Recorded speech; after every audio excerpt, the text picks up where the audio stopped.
Faça um excepcional dia. Nós estamos mais um aqui, Globalcast, aqui na plataforma Global e no Hub Global Business. Nós estamos hoje aqui com um parceiro, um amigo, Rafael Cortez aqui, que é o cardiologista, e está trazendo agora esse movimento do digital para trazer a consciência de saúde, bem-estar e realmente o check-up que as pessoas precisam fazer para poder ter saúde cada vez mais qualidade de vida. Inclusive, eu fui uma das pessoas que sempre achei muito mais importante os dados da minha vida do que os dados de uma empresa.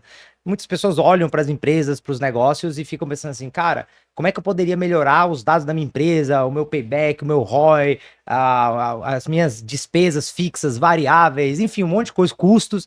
Só que você não olha para o que mais importa na sua vida, que né, as suas empresas vêm de quem? De você, ou seja, seu CPF importa mais que seu CNPJ. E às vezes nós não conhecemos os próprios dados da nossa vida. Então, Rafael, muito bem-vindo aqui ao Globalcast. Gostaria que você se apresentasse um pouco e falasse aí com o pessoal. Muito obrigado, Pedro. Para mim é uma grande satisfação estar aqui contigo. Sou Rafael Cortes, sou médico, cardiologista, É Cortes, intensivista. não é Cortez. Cortez, Desculpa, Cortes. Cortes. Está bem acostumado com isso já. Acho que para mim é mais rotina chamado de Cortez do que de Cortes. Tá tudo certo. Sou cardiologista, sou intensivista, sou de Goiânia, estou aqui em Brasília desde 2013. E a minha vida é nesse meio, né, do paciente crítico da UTI e do outro lado da prevenção da cardiologia. Então, todos os dias que eu faço da minha vida é exatamente isso. É entender o paciente crítico, aquilo que deveria ser prevenido, e eu também, como cardiologista, vendo a prevenção, aquele que poderia ser mudado para que esse paciente não chegue lá na UTI, onde eu conheço o outro lado da história. Então, para mim é um prazer enorme estar podendo falar sobre isso, podendo falar sobre saúde contigo, sobre meus projetos, né? E a ideia do meu objetivo é ajudar as pessoas a se comportarem melhor na saúde para não poderem ser pacientes depois. Quando você olha hoje essa parte, não só cardiovascular, mas da saúde em geral das pessoas, depois eu falo um pouquinho da minha percepção, mas qual é realmente a maior percepção que você vê que a saúde das pessoas está indo por água abaixo? O que que mais afeta a vida das pessoas na saúde? Pedro, eu acho uma coisa bem interessante. Eu acho que as pessoas ultimamente têm se preocupado mais com a saúde. As pessoas têm buscado informações para cuidarem mais.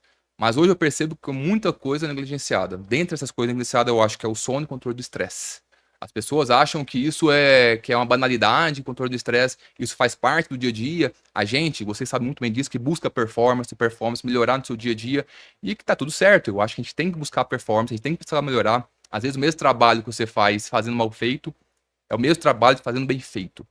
Mas as pessoas têm negligenciado muito essa sobrecarga de trabalho, esse estresse negligenciado, essa quantidade de sono de dormir pouco por dia, achando que isso é natural. Isso tem um impacto gigantesco. Hoje a gente tem os dados da literatura que mostram que até que estresse acentuado talvez se compare até com quase igual ao cigarro. Então, veja, né? É uma coisa que hoje é tão claro que tanto cigarro faz mal, e o estresse talvez tenha permeado a nossa E se rotina. duvidar, faz mais mal do que. Eu vou falar assim, porque o que eu ia trazer de percepção, é engraçado que a gente nem conversou sobre isso, Sim, mas a minha percepção sobre a saúde está exatamente relacionada a sono e estresse. perfeito. Né? Então, eu tive câncer, né? Uhum. Então, quando eu fiz meu tratamento de quimioterapia, meus exames eram praticamente de uma pessoa que não estava fazendo tratamento nenhum, exatamente porque eu vivia sem estresse nenhum, nem sem pensar na doença, sem viver nada disso. E o controle de estresse faz com que sua saúde, mesmo em um tratamento ou mesmo com uma doença grave, seja melhor às vezes do que uma pessoa que está, entre aspas, com a saúde muito boa. O estresse cortisol, de excesso de tela, de importar demais com a vida dos outros, de ficar olhando a vida perfeita do Instagram do vizinho, e aí você começa a trazer essas sensações. Isso é mais um controle emocional, né? Então, o Perfeito. estresse ele tá mais vinculado um problema mental do que físico, mas é o mental Perfeito. que reflete no físico, né? Essa é uma visão que eu tenho hoje. Está corretíssimo, né? E não só é relacionado aos problemas mentais como o estresse. Então, hoje, o estresse, a ansiedade, a depressão, tudo isso tem impacto, sem entrar no mérito dos motivos da depressão, mas sabendo que a depressão tem impacto direto no corpo. Quem é estressado infarta mais, tem mais AVC, morre mais, e ao mesmo tempo, quem tem doença também é uma pessoa mais ansiosa. Então, essa relação é de mão dupla. Quem é mais ansioso tem mais doença. Quem tem mais doença é mais ansioso. Entender um pouco isso é um pouco disruptivo, né? Porque até a pessoa que tem depressão, ela é muitas vezes julgada como não ser uma doença, a doença da mente não é uma doença, e isso acaba atrasando um tratamento. Tratamento para depressão não é só medicamento, né? Isso é claro para todo mundo. É atividade física, é medicamento, é convívio social, é mudança da mente. Mas as pessoas atrasam muito um tratamento de uma depressão ou de um transtorno de ansiedade porque acha que isso é normal, tá no dia a dia, mas enfim, hoje é o mal da humanidade. Sabe o que que eu tava analisando? Na minha família, né? Então eu analisei um pouco a família da minha mãe e do meu pai, porque a discrepância é muito grande De entre perfis. de perfis e de tempo de vida, né? De quanto tempo os dois lados vivem, né? Então quando eu olho minha bisavó morreu com 104, 104. 104 anos. A minha avó ainda está com 104 também, ou seja, vai passar minha bisavó. E meu pai, ele tá com 76, mas com alma de 30. Tirou carteira de helicóptero, ele pega o avião, vai pescar lá no Araguaia, o avião que pousa na água, Pouso na né? água. Isso tudo assim, 76 anos de idade, ativaço, que anda de moto, viaja, pesca em alto mar. Legal. Né? Então, assim, eu acredito que meu pai deve passar de todo mundo, né? Ele vai viver os 120 que Deus prometeu pra nós, né? Assim, que obviamente cada um vai perdendo as suas. Eu brinco, cada um com o que vai fazendo da vida vai Vai perdendo anos, perdendo, né? Todo mundo tem 120 e com o que você faz, se você vive, você vai tirando. tirando. Uma boa a- analogia. eu uso essa analogia. Então, por exemplo, falar mal dos outros tira tantos anos de vida. Boa, Viver estressado todos os dias vai tirando boa. anos de vida, vai aumentando doenças também, né? Então, Legal. eu brinco muito com isso aqui. Mas, analisando, por exemplo, a família da minha mãe, eles sempre falecem ali entre os 70 e poucos 80, né? Na maioria das suas vezes. E o do meu pai sempre passa dos 100. Caramba. E aí, o que eu analisei desses dois? Eu falei, cara, qual é a diferença dos dois? Meu pai, ele tem um perfil de que ressignifica muito rápido as coisas. Ou seja, não deixa as coisas ficarem martelando na cabeça. E Legal. literalmente algo de ruim acontece, ele fala, tem o que eu fazer? Não tem, então pronto. Não posso falar essa palavra aqui, mas taca né? Já entendi. Liga o botãozinho lá, Aperta o entendeu? botão. E aperta o botão Do F. do F e vai embora, né? E a minha mãe não, por exemplo, ela sofre muito. É uma família que trocou o governo, ai meu Deus, tal, tal, tal. Esse ano não vai dar ruim, esse ano não vai ter como. Então, vive uma intensidade emocional muito dura, né? Não dizendo em relação a resultados, porque realmente minha mãe é um canhão empresarial. Legal. Mas o quanto vale ser o canhão empresarial e perder qualidade de vida, sendo que o outro lá também é um canhão, só que tem qualidade de vida. E aí eu vi os pontos. Um ressignifica, não leva pro coração, não leva estresse, perdoa muito rápido os acontecimentos, né? Eu acredito que eu tenho muito dessa pegada. Tipo assim, alguém me faz mal, cara. Às vezes, no momento, dá vontade e xinga mesmo. Sim. Fala o trem que tem que falar, mas rapidinho você, puf, Troca. estrala o dedo, vai seguir sua vida, vai tocar o seu negócio. E aí você não vive com esse cortisol alto, Perfeito. que é o que faz as pessoas estarem se matando hoje em dia na saúde. Absolutamente. Claro que saúde tem várias variáveis, não é Sim. só a saúde mental, né? Mas faz todo sentido. Você falando do seu pai, 76 anos, fazendo o que faz, cheio de propósito. E existe muita relação isso na literatura. Pessoas que aposentam mais cedo, comparado com pessoas que não aposentam. Se a gente seguir essas pessoas juntos, né? Vamos Legal ver como é isso. que fica a saúde. Quem se aposentou de quem não se aposentou. Quem se aposentou tem mais chance de ter doença, de morrer mais cedo daquele que continua trabalhando. Ah, então é o trabalho. Não, não. Na verdade, é quando você continua trabalhando, você tem um propósito. Você acorda mais cedo, você acorda para fazer alguma coisa, você se movimenta, você tem que ir de algum lugar para um outro lugar. Quem se aposenta, muitas vezes se aposenta não só do trabalho, mas também se aposenta da vida. Deixa Uhum. de acordar cedo, acorda mais tarde, fica mais preguiçoso, fica o dia inteiro na tela, na televisão. E hoje, Pedro, tá uma bagunça. Os idosos estão cada vez mais viciados numa coisa que a gente preocupava com criança, né? Idoso tá no celular o dia inteiro, fazendo scroll up, rodando a tela, e na verdade tá lá no Instagram, no Facebook, no YouTube, E vendo um não tá monte de produzindo, né? Tá conteúdo, consumindo. não tá produzindo, tá consumindo e tá parado. Esse fato desse idoso cada vez mais parado é um problema. Então, quando a gente olha quem se aposenta e quem não se aposenta, o cara que aposentou provavelmente vai ter mais problema de saúde que quem está trabalhando, porque quem está trabalhando tem um propósito, se movimenta, tem comunidade, e isso faz uma diferença enorme na saúde. Você fala assim, por exemplo, o idoso, ele se aposenta normalmente fisicamente e mentalmente, né? Sim, e aí é um problema, né? Se aposentar mentalmente, não, vamos lá, só para trazer um pouco mais desse conceito, né? Não sei se é exatamente um conceito, mas eu digo se aposentar da vida, se aposentar mentalmente, é você parar de fazer, parar de ter aquele propósito que te movimenta. A minha sogra se aposentou, mas o propósito é cuidar dos netos. Eu vi ela mudando de saúde, era Uhum. sedentária, mais parada, de repente mudou a chave na cabeça dela, tá fazendo atividade física 3, 4 vezes na semana, pilates, natação, academia, porque o propósito é cuidar dos filhos. Bom, ela E quando entendeu. morre o propósito? Por exemplo, doenças, Alzheimer, por exemplo, né? Obviamente tem pessoas que elas têm propícia a ter Alzheimer, Sim, beleza? Eu não tiro a parte genética, né? perfeito, Apesar de ter a epigenética, né? Que são duas coisas absolutamente. separadas. Mas quando você tem a parte genética, que você tem propício a ter Alzheimer, tem como você também não ativar e não ter, Sim, correto? Mas, por exemplo, minha avó, ela teve Alzheimer, morreu, já faleceu, né? Mas minha avó, ela teve Alzheimer, mas veio o Alzheimer logo depois de perder meu avô, Perfeito. né? O início. Então, eu vejo muito também essa parte relacionada a uma perda, a uma dor muito grande, a uma entrega, tipo assim, tudo que era. Vamos falar, a pessoa coloca o propósito, em vez de um propósito de vida, um propósito em cima de outra pessoa. Sim. E aí a pessoa, por acaso, não deixa de estar, ou pode ser um término, pode ser qualquer coisa, e a pessoa começa a ter doenças que, teoricamente, não precisariam ter, ou não deveriam ter, não deveria existir. Faz todo Como é que você sentido. olha isso aí? Todo sentido, né? Como você falou, são multivariáveis, mas vamos tentar olhar o fator modificável da doença de Alzheimer ou qualquer outra demência no idoso tem. O fator modificável mais importante, modificável de doença, que você consegue modificar, a primeira é a hipertensão. A segunda é problema de visão e de audição. E junto com a segunda, a escolaridade. Escolaridade não quer dizer o quanto de nível superior ou não, mas isso é uma forma da gente graduar. Mas a escolaridade é quanto ativo você é. Eu acho que essa é a resposta. Então vamos lá, a gente falou da hipertensão, talvez na doença, agora vamos tirar a hipertensão que talvez chegue no top 1 lá do Alzheimer, vamos falar da audição, visão e escolaridade. Audição e visão é porque quem não tem audição e visão não tem convívio social, não escuta, não vê, então isso tira a pessoa do convívio social. E a mesma coisa com qualidade, a pessoa está sempre com a mente ativa, né? Então trazendo essas três variáveis, porque isso tem relação com o propósito. Quando meu propósito é sair, é cuidar, é pegar alguém, meu propósito é cuidar, sou muito, né, tenho um apego pelo meu marido, pela minha esposa. Esse é meu propósito de vida, a minha interação, é isso que faz a minha mente estar ativa. Quando eu faço curso, pós-graduação, música, leitura, eu ativo a minha mente. Quando eu ativo a minha mente, quando eu tenho um propósito de uma vida, com certeza a minha chance de ter uma doença como Alzheimer é muito menor.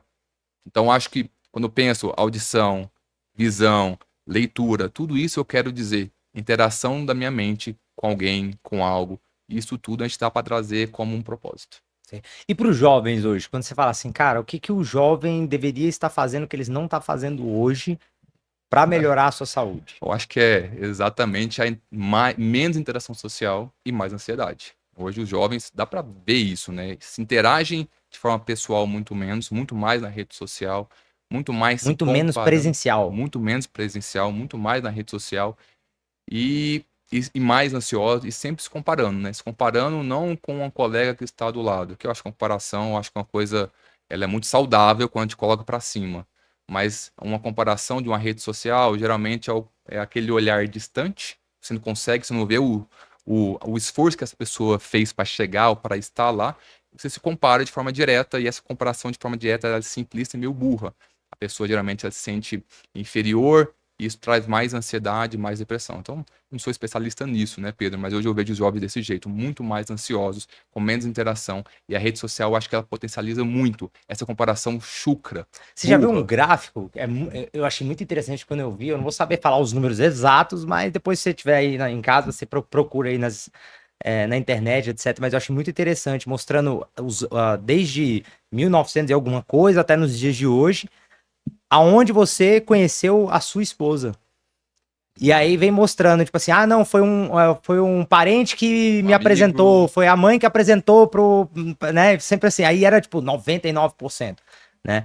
E aí era 1% por outros meios. Aí de repente foi migrando e hoje, nos dias de hoje, é tipo, sei lá, 80% das pessoas se Rede conheceram pelas redes social. sociais. Que legal. Entendeu? Então, eu conheci minha esposa pelas redes sociais. É mesmo? Na verdade, mais ou menos. Eu conheci minha esposa, no aniversário de 60 anos da minha mãe, o Léo Chaves, do Vitor e Léo, foi Sim. cantar lá na fazenda, e Legal. aí a minha sogra é prima, né? E minha esposa também, prima do Vitor e Léo. Legal. E aí, a minha esposa não foi, né? A gente não se conhecia, obviamente, mas a mãe dela foi. E aí eu tava lá passando de dia assim, aí a mãe dela falou assim: Ô, vem cá rapidinho e tal. Você é filho da dona Julieta? Você tinha que conhecer minha filha, olha ela aqui no Instagram. Aí eu olhei no Instagram, tava lá, né? Eu falei, nossa, linda essa mulher, né? Tipo, aí eu falei, beleza, vou mandar uma mensagem pra ela, né? E mandou. Só mandei no dia seguinte, né, da festa, né? Mandei no dia seguinte. Aí eu mandei a mensagem, só que na época tava hypado aquele trem do Neymar, saudades do que a gente não teve ainda. Foi a primeira mensagem que eu mandei pra Camila na minha vida. Primeira, nem foi oi, bom dia, nada. Foi tipo assim, saudades do que a gente não teve ainda. Enfim, não sei como funcionou, mas funcionou. Que legal. 2 semanas depois eu tava lá em BH conhecendo ela, e a partir disso, né, aconteceu toda a história. Mas eu conheci, teoricamente, Na rede social? Na rede social. Mais A primeira apresentado. conversa foi nas redes sociais. Por Que mais que eu legal. não conhecia através da rede, Que legal. mas eu acho que as redes sociais, elas têm seus pontos positivos e negativos, Muito. né? Eu acho que as pessoas têm que aprender a lidar também, porque a velocidade com que a internet foi colocada para o ser humano, é muito difícil você querer que as pessoas, do dia pra noite, ganham uma maturidade sobre algo que elas nunca fizeram ou nunca tiveram. É igual você dar dinheiro, muito dinheiro, pra um cara que foi pobre a vida inteira. Sim. Tipo, o cara, igual o Mega Sena. O Uhum. cara nunca teve dinheiro na vida, aí o cara coloca lá, recebe 1 bi, Uhum. 1 bilhão, É isso. e aí o cara vai olhar aquele tanto de dinheiro e fala, o que que eu vou fazer? O cara provavelmente vai se matar com esse dinheiro.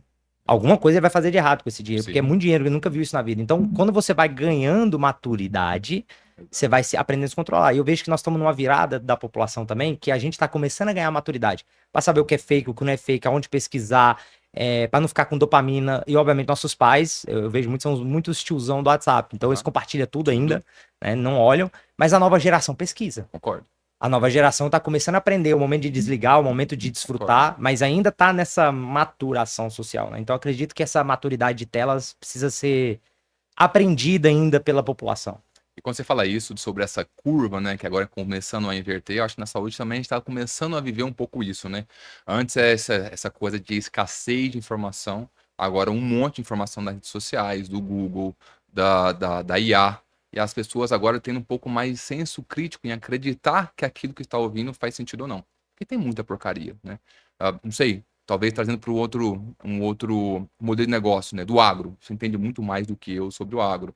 Mas é como se tivesse alguém aparecendo e falando, não sei, que o... Como é que chama aquele fermento? Fermento não, o NPK. É um... NPK como se fosse um... Fermento não, como que eu falo fermento? É...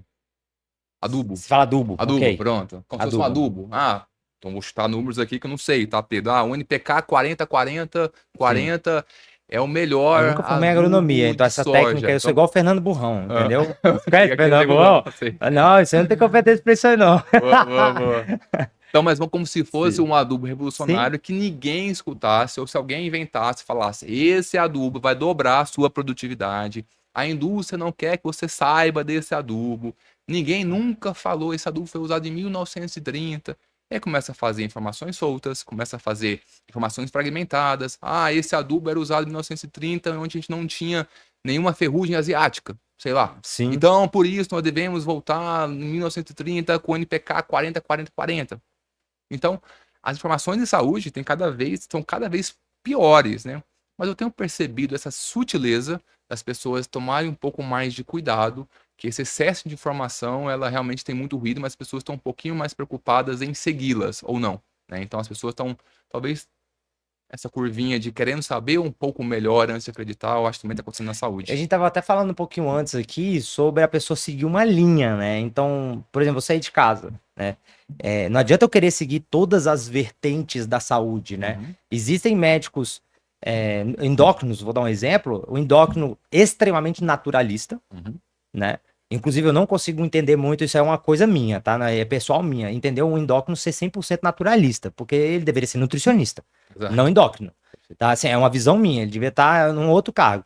Mas enfim, porque o cara quer mudar, às vezes, a parte endócrina da pessoa, que é, às vezes, os hormônios da Uhum. pessoa, e ele não vai utilizar nada para poder ajustar e regular os hormônios. Uhum. Ah, beleza, mas eu acredito no sono e tal. Então seja nutricionista, seja um mentor de saúde, fitness, Perfeito. né? Eu vejo essa outra pegada, mas enfim. E existem os endócrinos que são extremamente exagerados e passam coisas que destroem a pessoa por dentro.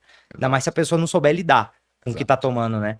Então, eu enxergo assim, cara, qual linha eu quero seguir? Eu quero um meio termo, eu quero um naturalista e vou seguir o naturalismo total, igual tem gente que bebe água, só bebe água Kang, né? Porque é pH 9,5 e só toma isso aqui porque vai beneficiar um monte de coisa na vida. Eu acredito, mas é saudável também. É uma visão, isso é Pedro, tá? Ó, a minha linha não é o extremo, nem de um lado, nem do outro. Eu não sou naturalista, mas não sou daqueles que vão ficar me envenenando, tá? Eu sou daquele tipo assim, água Kang é a melhor água para se tomar? Eu acredito que possa ser. Mas viver tendo que carregar água para todo lado é saudável para minha mente? Não faz sentido. É isso que eu também... Eu tenho essa crença que, às vezes, a mente vai me fazer mais mal do que um alimento. absolutamente. Então, eu tenho essa pegada que eu acredito mais. Por exemplo, o bem-estar de eu ir para um restaurante com você aqui agora. Vamos falar, vamos ali almoçar. A gente vai lá almoçar. Eu vou ter que comer minha marmita porque eu sou naturalista, eu só como aquilo ali, ou eu vou ter um momento de desfrute com um amigo? Interação, absolutamente. É o viés de crença do Pedro. Mas eu não acho ruim quem segue um, Aham, não acho ruim quem segue o outro, eu só acredito que você tem que seguir algo e também perfeito, não tem que obrigar as pessoas a acreditar naquilo que você acredita. perfeito, perfeito. Faz Cada um todo tem sentido. seu viés de pensamento. Claro, eu acho que faz todo sentido. Eu acho que é só nessa busca da saúde, Pedro, eu acho que algumas coisas me preocupam, assim. No sentido de, algumas coisas fazem sentido, algumas coisas não fazem tanto sentido, as pessoas usam, e algumas coisas fazem mal, né? E a gente está vivendo uma busca de atalhos para a saúde, né? Esse mundo, esse mercado trilionário do wellness que tem crescido, né? 2029, 2030, a expectativa é de 2 trilhões, subiu para 3 trilhões, já superando alguns outros setores da sociedade de mercado. Isso reflete muito como as pessoas têm buscado a saúde, como as pessoas têm procurado viver melhor, beber menos, viver mais, com mais qualidade. Isso reflete aqui na rua, você vê tanta academia que tem, como explodiu o estante academia, Vai ter até que no hub. até que do hub. Então, isso é um ponto muito positivo, as pessoas buscando saúde. Mas eu acho que agora, as informações na saúde, ou como elas têm sido colocadas para as pessoas, isso é um pouco perigoso. Quando a gente tem um mercado aquecido, né, a gente tem também pessoas vendendo atalhos. E você sabe que nem sempre o atalho é melhor, ou às vezes o atalho é prejudicial. Talvez o atalho que não faça sentido, que não tem nenhum problema, tá tudo certo. Mas é possível um atalho que te atrase a vida. Então, eu posso falar, por exemplo, de uma coisa que está muito comum de hormônios anabolizantes. Tudo bem, né? A pessoa tem uma indicação, é um paciente que tem tomar testosterona, um homem, por exemplo, quadro clássico, chama hipogonadismo. É um paciente que está com testosterona lá embaixo, sintomático, ele precisa tomar. Esse paciente que não toma testosterona, ele morre mais, inclusive, de doenças cardiovasculares. Outro paciente que é o oposto, é o halterofilista, bodybuilding, é o cara que quer tomar hormônio para crescer, e aí cresce o músculo, cresce o E coração, trombose, tem os seus arritmia. problemas também. Então são dois extremos que um tem que dar, o outro não tem que dar. E a meiuca ali, que é um monte de informações contorcidas, umas vendendo uma talha, outras vendendo performance. Essa informação de saúde, ou essa de quem vem, ou de como essa informação é para ser vendida ou não, eu olho com muita cautela, sabe? Porque o que a gente tem visto hoje são pessoas procurando a saúde, e no final das contas, com a saúde pior daquela pessoa que não está procurando. Esse atalho que as pessoas têm buscado e que tem sido vendido, e claro, quando eu falo que é um atalho, igual eu falei do cara querendo fertilizante, né, da galáxia, falando que ele resolve e não resolve, isso é um perigo. Atrasa seu tempo, atrasa sua saúde e às vezes pode até piorar. E aí vamos falar então sobre isso aí, parte de expectativa de vida. Vou dar um exemplo aqui agora para você. A gente vê uma expectativa de vida aumentando, Perfeito. correto? Mas eu, Pedro, tenho uma visão que eu posso estar completamente errado, não tenho problema em estar errado. Só que eu vejo assim, ó. As pessoas que estão hoje entrando dentro da expectativa de vida que tá maior, né? Eu não lembro agora quanto que é, 80 e alguma coisa, provavelmente, né? 80. Eu acho que é um pouco menos, não chega a ser 80, Não né? chega. No Brasil, um pouco mais subindo também a curva, mas provavelmente ali em torno de 70 ou 65, não me lembro. Isso. Aí vamos lá, expectativa de vida super alta, né? Entre aspas, né? Tá mais alta do que o normal. Só que essa galera é a galera que viveu sem telas. Minha visão. Né? Então, existe na minha vista, no meu ponto de vista, essa galera que tá morrendo com 80, 90, que tá puxando a expectativa de vida pra cima, só que eles viveram na época que ainda não tinha computador, que eles sabiam brincar, que jogava terra um na cara do outro, que ia Perfeito. escorregar, enfim, ia fazer um pique-esconde, pique-pega, fazer aquele trem, tudo, que eu vivi uma parte da minha vida disso aí, né? Você também. Mas a gente tá entrando numa geração onde só vive praticamente na frente de tela, onde você tem criança sentado num restaurante falando de quantos seguidores tem no canal do YouTube, ao invés de falar de vamos brincar ali, vamos fazer, né? Então, você acredita que vamos ter uma piora da expectativa de vida dessa nova geração que está nascendo hoje, criança, ou vai ser maior ainda? Bom, eu acho que legal seu ponto de vista, mas uma coisa interessante, eu acho que a expectativa de vida tem mudado e melhorado e aumentado não por conta dos hábitos de vida, mas por conta da evolução da medicina. A gente melhorou Ok. muito o tratamento do câncer, né? Você é a prova disso. A gente melhorou muito o tratamento de doenças cardiovasculares. Então a gente tem revolucionado e não deixado as pessoas morrer. Mas não quer dizer que não quero deixar as pessoas morrer que ela tá vivendo melhor. Ok. Agora, tanto os hábitos quanto a saúde do indivíduo jovem, tem piorado. Quando você olha a curva de obesidade, em detrimento das canetinhas emagrecedoras, essa curva de obesidade ela tem subido muito. Quando você olha os índices americanos, então, essa curva ela é ascendente e aí a expectativa é que ainda continue crescendo. A obesidade, que é um mal do século, ainda mais na sociedade americana, ela traz um monte de doença, diabetes, pressão, apneia, ronco, morte súbita. Ela tem aumentado. Então, quando você olha só para um fato objetivo, como a obesidade, você vê que a saúde das pessoas estão piores. Mas a medicina tem melhorado. Então, não sei a que ponto nós vamos chegar em relação a essa curva de mortalidade ou expectativa de vida. A minha impressão é que ela vai continuar subindo, que as tecnologias e a medicina estão cada vez melhorando. Agora, se a gente vai um dia entender que essa mudança de hábito que a gente tinha lá na década de 80, 90, para essa de 2010, 2020, né, essa mudança tão importante, se essa expectativa de vida ela vai ou diminuir a aceleração para crescer ou ela vai cair. Não sei, quem vai falar são os próximos anos. Alguns dados que você fala, assim, que claro que foi muito legal o seu insight, mas alguns dados objetivos. Uma coisa que tem um estudo muito legal, Pedro, que é assim, se você avaliar a expectativa de vida em crianças que tiveram educação física na escola com quem não teve. Então, trabalho desse jeito. Avaliou lá de um dado de um biobank, que é um dado de saúde. Essas pessoas tiveram educação física na infância, e quem teve e quem não teve. A expectativa de vida de um grupo e de outro, de quem teve e quem não teve, foi de 5 anos. Olha isso. Como a expectativa de vida de quem teve atividade física na escola, ela muda o desfecho lá na frente. Obviamente que não foi em relação daquela aula, mas foi a mentalidade, foi a prova que aquela criança passou do esporte, da atividade física, da importância. Então, esse dado, por exemplo, mostra um pouco nisso que você está falando. Como será uma sociedade onde as pessoas se interagiam, sair de casa para brincar de pique-esconde, de bete, ficar o dia inteiro Sim, fora de casa, subindo. para essas crianças que estão agora o dia inteiro na tela? Não sei, acho que talvez o futuro vai dizer. E é mais pela atividade mental e física, né? Física, faz todo sentido. Eu, por exemplo, olho meu filho e eu, obviamente, já sabendo disso, ele treina futebol, judô, natação, tênis. Então eu já botei ele um monte de esporte por conta disso, que eu já sei a importância do esporte, o que foi na minha vida, eu sei o que vai ser na vida dos meus filhos, ter isso aí. Mas não é todo mundo que tem essas oportunidades, né? Nós vivemos numa bolha. Eu sempre falo isso, eu gosto de afirmar que assim, eu tenho consciência que nós vivemos numa bolha de pessoas que está dentro do talvez 1% ou mais do que 1%, 0,5% da população brasileira. Não vou falar mundial, mas brasileira, pelo menos, né? E nós temos uma consciência educacional de pesquisar, de ir atrás, que nós criamos nossa oportunidade ou recebemos a oportunidade, vamos falar assim, né? De poder estar. Mas muita gente não tem. Então, hoje, quando a gente tá falando aqui no YouTube, né, no podcast aqui pro YouTube, para esse pessoal, eu acredito muito que a gente tem que trazer essa consciência da importância, né? Porque eu olho assim, falo assim, cara, que massa esse século que a gente tá, né, assim, essa 2026, né?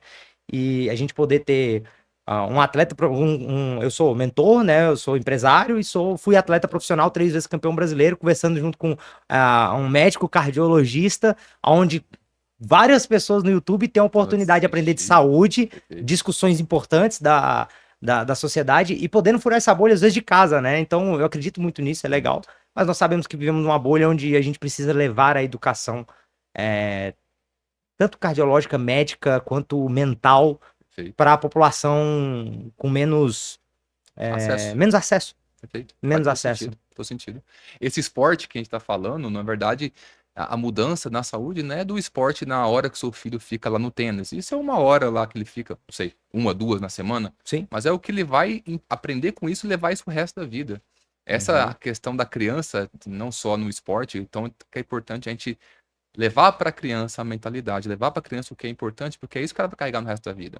Se ela come porcaria, isso vai ser isso, a gente chama de print metabólico. A criança que come porcaria até os 2 anos de idade, ela leva isso pro resto da vida. Mesmo não tendo consciência do que ela tá comendo, aquilo que você deu como pai, doce, guloseimas, ela leva isso pro resto da vida. Aquilo que você ensinou de esporte, resiliência.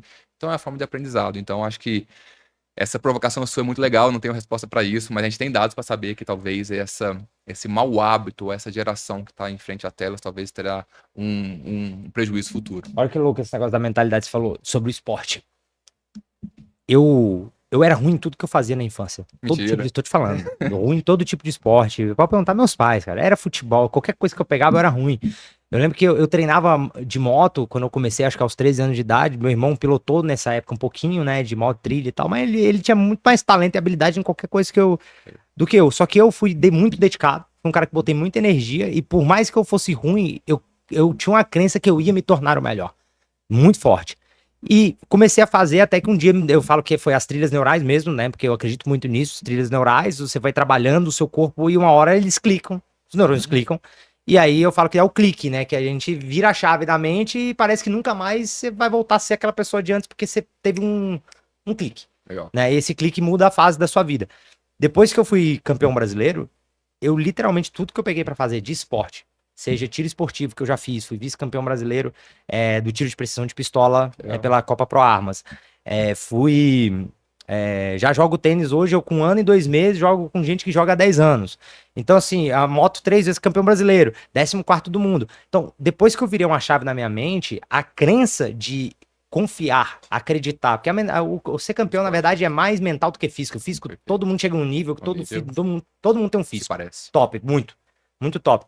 A diferença entre o cara que ganha e o cara que não ganha é a mentalidade de crer, de acreditar em si que é capaz de vencer, Legal. né? E aí, depois que eu virei essa mentalidade, literalmente eu quase não perco competições na minha vida, né? Tipo, porque eu coloco na minha mente, cara, eu vou ser o melhor e eu vou ser o melhor e eu vou fazer de tudo pra ser o melhor, porque eu criei isso no esporte. Legal. Então, quando você fala do esporte para as crianças, às vezes é uma coisa que transforma a vida dela inteira, porque quando ela aprende a confiar nela, que ela é capaz, que se ela tiver esforço, se ela tiver dedicação, ela vai conquistar, nunca mais alguém vai conseguir falar para ela que é um fracassado, porque ela sabe que não é. Isso é verdade. Ela sabe que o que as pessoas falam não importa. Não importa. Não Isso é importa verdade. mais. E eu acho isso muito brabo, cara. Eu sou um dos caras que mais incentiva o esporte. Eu Legal. doei uma máquina de bola de tênis para uma instituição que a gente ajuda aqui, chama Fundação Sobrevivi, uma máquina que lança bola automático, para Legal. eles treinarem as crianças nisso, sabe? Porque e lá é um monte de esporte que faz, acho que é 1.000 crianças hoje que estamos ajudando lá. E aí elas têm judô, tem jiu-jitsu, tem tênis, tem futsal. Cara, porque e isso eu tô falando de gente que não tem O oportunidade. impacto disso não é mensurado agora. Não é mensurável, cara. O que muda isso numa população agora não adianta só o Pedro, o Rafael fazer, o Erasmo aqui fazer, o Pablo Marçal fazer, não importa. Tem que Legal. ter todo mundo, um monte de gente que faça Legal. isso, entendeu? Legal. E eu acredito muito isso. O esporte, ele molda caráter, ele molda vida, ele molda resultados, ele molda o futuro de uma geração inteira por conta de uma pessoa. Quando o João Fonseca, você conhece, né, o João Fonseca? Claro, absolutamente. Quando o João Fonseca ganhou do Djokovic, quantas crianças começaram a praticar tênis a partir do momento que o João Fonseca Arrasta começou a gente, ganhar? né? O Guga, lá naquela época ele foi campeão mundial. Quantas pessoas mudaram de vida através de uma pessoa passando na televisão super distante. super distante, mas uma. Nossa, eu arrepio inteirinho quando eu falo isso aqui, cara. Uma pessoa, tipo, muda toda a trajetória de uma nação se ela tomar a decisão de vencer. Olha que loucura. É isso. E a gente consegue influenciar essas pessoas, né? A gente não sabe, às vezes, o papel que a gente tem pra influenciar as pessoas. A gente, às vezes, não acredita e não entende como a gente consegue as pessoas se espelharem na gente pra influenciar. Ó, se você recupera seu casamento e salva seu casamento, por exemplo, você influencia outras pessoas que estavam destruindo seus casamentos a salvarem os deles. Verdade. Mas quando você termina o seu, outras pessoas aproveitam o seu que tá terminando para poder também terminar os deles. Então eu acredito que esse viés tem pros dois lados. Por isso que é tão importante você falar, não, mas a minha vida não importa. Toda vida importa. Quando eu e minha esposa não tivemos sempre esse patamar de casamento que nós temos hoje, tá? Sim. Eu tive uma época que eu realmente passei por muitas turbulências, ela também, né? Eu não conhecia de bloqueios emocionais, eu não conhecia um monte de coisa desse tipo. Lá no iníciozão, há muito tempo isso já. E a gente teve um momento de separação. Poxa. Né? E depois eu entendi tudo isso, fui recuperar, fiz o método IP, aí tornei sócio, aí o trem mudou da água pro vinho, literalmente, cara. Eu falo que o IP salvou tudo na minha vida, porque salvou principalmente minha família e meu casamento. Né? A minha mentalidade mudou ao ponto de hoje eu viver um relacionamento sólido, bom, saudável. Mas na época não era só assim. Então, quando eu e a Camila tivemos essa separação, né? Foi, sei lá, 8 meses, uma coisa assim, 7 meses, uma coisa desse tipo assim. O meu sogro aproveitou do momento que eu e a Camila separamos e falou assim, e virou pra sogra? Não, pra Camila, virou pra minha esposa, né? Falou bem assim, a sua separação com o Pedro me deu força pra terminar com sua mãe. Ou seja, querendo ou não, a nossa permissão de ter deixado, nem que seja por um breve período de tempo, ter rompido Sim. algo que é de Deus, que é o Sim. casamento, fez com que outra pessoa que talvez não teria separado, separasse porque usou a sua história Caramba. como desculpa. E é a filha, né? Não é nem no pai, é na filha. Ele Na referenciando filha. na filha um motivo pra fazer o que ele estava pensando, ou enfim, o que estava fragilizado. Exatamente. Puxa vida. Então, assim, de verdade, quando eu escuto essa história, eu fico pensando o quão é importante a vida de cada um. Verdade. Porque a vida de outras pessoas são moldadas através das decisões das nossas vidas. Isso é verdade. Então, tudo que a gente faz importa. O tanto que a gente é verdadeiro, o tanto que a gente tem princípios, segue os nossos Correto. princípios, que nós falamos que somos cristãos, mas não é falar que é cristão, é agir como Agir. Cristo. Obviamente você não vai conseguir fazer isso o tempo todo, porque o único que conseguiu fazer tudo que Cristo fez foi ele. Sim. Né? Mas buscar ser semelhante a ele, buscar fazer o que ele fazia. E a partir disso, vidas são impactadas porque as nossas decisões são baseadas em Cristo. Eu não vou entrar muito nessa parte espiritual, religiosa muito aqui legal, agora, não, muito legal. mas é Muito legal. bem isso. Poxa, acredito muito nisso, tô muito de acordo com o que você falou, muito legal. Vamos embora. Ó, vamos deixar uma palavrinha ali, você vai falar para aquela câmera lá, uma palavra final aí para o público que tá te escutando hoje aqui. Tá bom, Pedro, muito obrigado pela entrevista. Para mim, eu quero continuar levando esse propósito que eu faço todos os dias, que é entender quem tá lá no final da vida, na UTI, não chegue lá. Então, eu não quero que os pacientes, que as pessoas virem doentes. E para isso, a gente precisa mudar um pouco nossa cabeça. Meu papel, meu objetivo no mundo é tentar ajudar as pessoas a isso não acontecer. Então, mais uma vez, muito obrigado, Pedro. Espero estar a gente aí nesse hub, construindo coisas incríveis aqui. Eu vim para cá pensando nessa mentalidade, nesse grupo de pessoas que querem crescer. Meu objetivo aqui é esse, sobretudo com o propósito de ajudar as pessoas. Top demais. Ó, você aí que tá assistindo aí, lembra que se você chegou até aqui agora, você já curte, compartilha, se inscreve no canal, ativa o sininho, tem esse monte de coisa que tem que fazer aí, que eu sei que a maioria não faz, mas tá tudo certo, é porque quando você faz isso, o canal chega a mais pessoas, o YouTube entrega muito mais, e tem pessoas que precisam escutar, principalmente sobre isso aqui, que é voltado à saúde. Inclusive, Rafael, muito obrigado por você ter vindo e falado tudo que você falou. Eu acho que a gente tem a mesma linha de pensamento de viés de saúde. Eu acredito que o que você carrega vai transformar uma nação se falado, né? Porque sempre é isso, não é só carregar, é transbordar, né? Transbordar isso para as pessoas. E eu tô contigo se você falar assim, Pedro, vamos fazer um movimento aqui pró-saúde. Eu topo toda hora, porque isso toca meu coração. Eu não falei isso aqui agora no YouTube, mas vou deixar gravado isso aqui. Toda vez que fala sobre saúde, sobre... eu vivi uma parte de saúde que me tocou muito, que foi o que mudou minha vida, foi o câncer, né? Então, quando fala de saúde, salvar as pessoas através do esporte, da mentalidade, da saúde... Cara, isso me mexe muito comigo. Eu emociono com isso, porque foi o esporte que me tirou. Eu falo bem isso, foi o esporte que me tirou do câncer. Não foi Deus em primeiro lugar, mas o esporte, o movimento, a mentalidade, o jeito de lidar, a força, a perseverança. Então, o que eu puder sempre fazer para ajudar pessoas a se curarem através da saúde, com certeza eu irei fazer sempre. Que legal, conte comigo para isso aí. Isso aí. Tamo junto, mais um Global Cast. Um abraço para vocês aí.